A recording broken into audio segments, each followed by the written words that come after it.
In this video, we'll show you how to change the rear brake pads on your Ford F-150.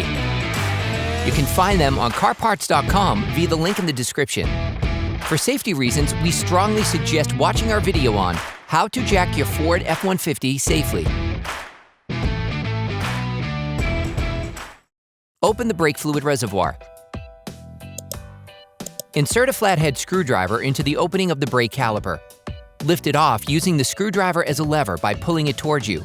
This will cause the piston to retract slightly so that the caliper can be removed more easily for the next steps. With a ratchet and a 10mm socket, unscrew the slide pins.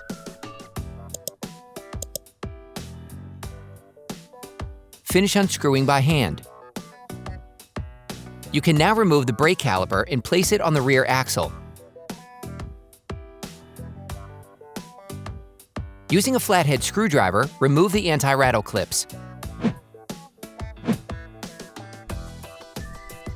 Using a wire brush, clean the caliper mount to remove any excess rust that could prevent the pads from sliding.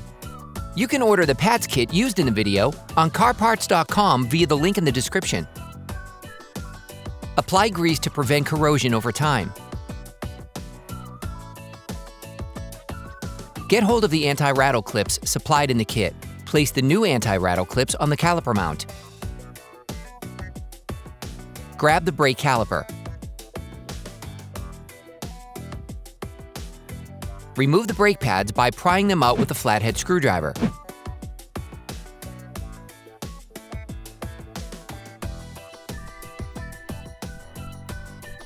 You need to check the sliding of the brake caliper slide pins and the condition of the caliper slide pin boots. If they look worn, you are advised to replace them with new ones.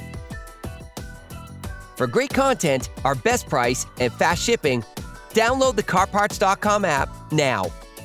Press the piston into the brake caliper. Using a clamp or a brake windback tool, press the piston into the caliper. As the piston enters the brake caliper, brake fluid will flow back into the brake fluid reservoir. Depending on the original level of the reservoir, make sure that the liquid does not overflow. Grab the new pads and lightly coat the ends with copper grease to help them slide more easily. Insert the pads. Place the inner pad in the brake piston. Then put the outer pad in its housing.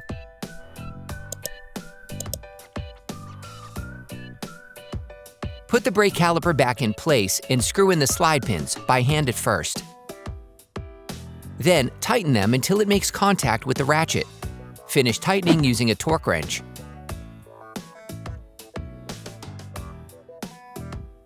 Clean the disc with brake cleaner and a cloth to remove the grease from the new pads. You can now repeat the same process on the other side. Then you will be able to put the wheels back on your vehicle. Put your truck back on the ground before properly fixing the wheels in place. Don't forget to screw the brake fluid cap back on before starting the truck. Attention! Before using your vehicle again, start your car and pump the brake pedal a few times to push the brake pads together again. Try to drive smoothly and avoid sudden braking for the first 30 miles or so to avoid glazing the new pads.